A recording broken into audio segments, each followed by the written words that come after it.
En ce moment, je suis passionné par deux trucs. La première, c'est la vibration des réservoirs de fusée. En fait, si le réservoir vibre trop, la fusée peut rentrer en résonance, se déstabiliser, et dans le pire des cas, il faudra l'autodétruire. Et ma deuxième passion, c'est le rap. Ce soir, je vais combiner les deux pour vous parler de ma thèse. Je vais vous expliquer que mon travail consiste à estimer à l'avance comment bouge un réservoir et à quel rythme. Pour ça, je vais résoudre les équations de la mécanique avec l'outil informatique. Ok ? Ok. Ma thèse, elle parle de réservoirs qui vibrent au même titre que ce sample. Mais ce n'est pas si simple, car sans surprise, la présence d'un fluide déstabilise et peut tout faire lâcher prise. Ouais. Comme ce texte, le fluide est lourd, incompressible, non visqueux et sans tension superficielle au ciel. Mais attention, ma structure est sous tension, élastique, homogène, isotrope et sous pression. Si je récapitule, dans cette thèse, je prends en compte deux choses. Premièrement, le réservoir en aluminium.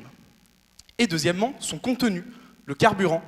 Ces deux milieux interagissent et changent la forme du réservoir, aka les modes de vibration. Ils changent aussi les fréquences de résonance. Vous savez tous ce qu'est une fréquence, la fréquence cardiaque, en battements par minute. Eh bien moi, je cherche à calculer comment bouge le réservoir, mais en battements par seconde. Et pour ça, je développe des logiciels. On m'a dit, Chris, tu rêves de matrices. Non, je code les matrices. Véritable passion émancipatrice. Quand je parle, vibration. Je pose mes équations. Je cherche quoi ? Je cherche la réponse aux sources d'excitation. Le carburant d'une cuve courbe et sollicitation. J'ai le cerveau qui carbure quand on me parle de pulsation. Ouais, peut-être qu'avec un rap, je casse les codes. Dites-vous que je passerai ma vie à créer des lignes de code. On envoie déjà des fusées dans l'espace. Je ne suis pas le premier à faire ces calculs. Mais à l'heure actuelle, estimer les vibrations, ça prend des heures, des jours, voire des semaines. Et c'est là que ma thèse rentre en jeu.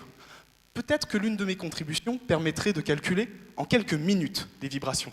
Comment ? Avec un outil qu'on appelle la réduction de modèles a priori.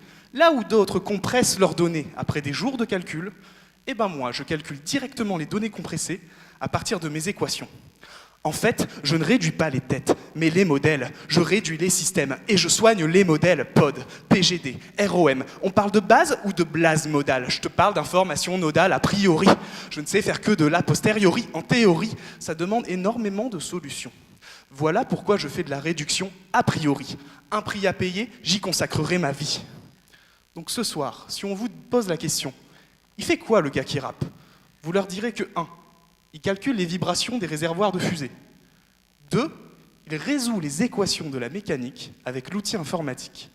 Et 3. Il ne réduit pas les têtes, mais les modèles, pour gagner du temps de calcul. Merci de votre attention. Chris, out!